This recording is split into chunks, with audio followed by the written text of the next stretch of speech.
Here's our president is Honorable speaking. Donald J. Trump, President of the United States of America, and First Lady, Madam Melania Trump, esteemed guests, ladies and gentlemen, good evening and namaste. It is an honor to welcome you, Mr. President, and your esteemed delegation on your first state visit to India.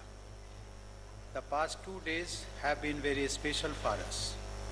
Our people have rejoiced in the warmth of our friendship and the glow of our ties.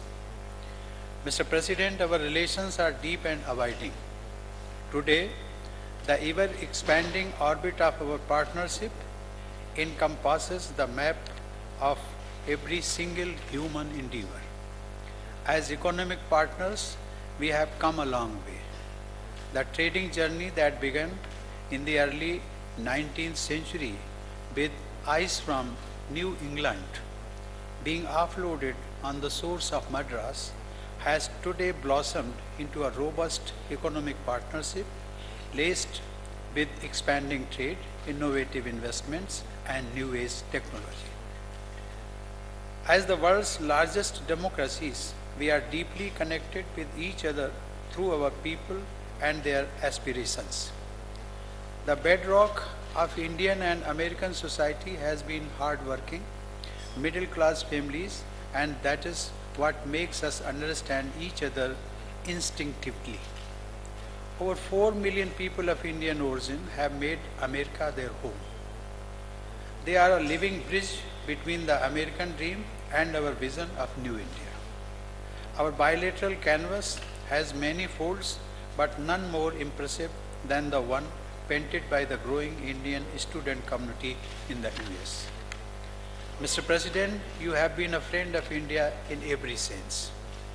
Time and again, you have shown your affection towards us in the most spectacular manner, whether by lighting the Diwali lamp at the White House, by joining our Prime Minister on a stage to celebrate our partnership in Houston, or by mesmerizing our people by your address at the Motera Stadium yesterday.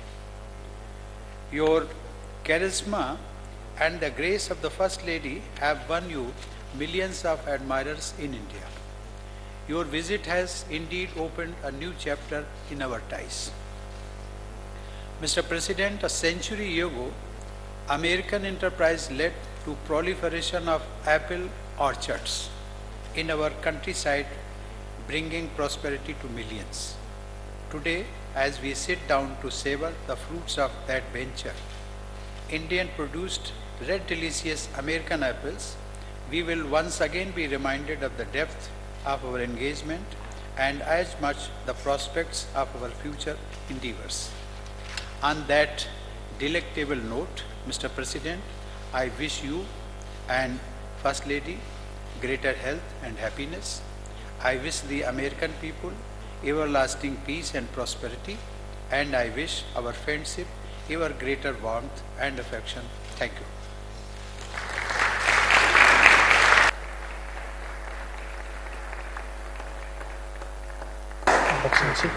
Your Excellency, I'll be coming in. Your Excellency. I don't need that, thank you. Interesting that I feel so comfortable being with you, Mr. President, and my dear friend, the Prime Minister. We had such a tremendous 2 days, and I'm not even including the 18 hours that we flew. And that wasn't even bad, because I was coming to a place that I like very much. And you know, I've been to India before. Not as president, but I've been to India before, and we'll be back again, hopefully many times. But I feel so comfortable. I said, I don't want to read a speech. They gave me a speech. I said, isn't that wonderful? I'll tell you what it said. I love India. I respect India.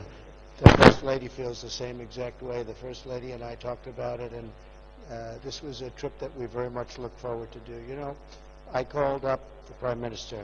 I said, do you mind if I make it till after the election? And he was not happy. He did not like that idea, because they had already put the signs up, right? He didn't want to be taking signs down. But we had a a tremendous 2 days, as beautiful as I've ever had in my life, and I think I can speak for our great First Lady. We really had something special. Now, we've done a lot of business. There's a lot of orders taking place. There's a lot of things that are going to be purchased both ways, from India and from us. And we're going to have a tremendous relationship, a long and great relationship.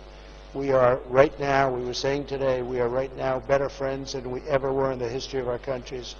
And that all has to do with relationship. And it's also nice to include you in that relationship, because I've known your Prime Minister now for a long time. We had a lot of fun in Texas, and it was an amazing day. They're still talking about that in the United States, and it was fantastic. But I must say that, Texas is a big place, and it's hard to beat Texas.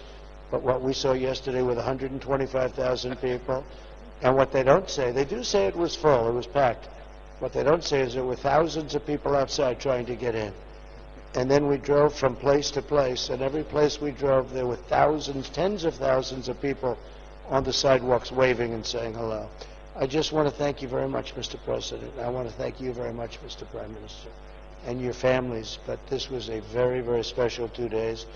And we'll be leaving at the end of this great banquet, this great meal. But I will say that we will miss you all, and we will be back. We will be back. Thank you very much. It's a great honor. Thank you.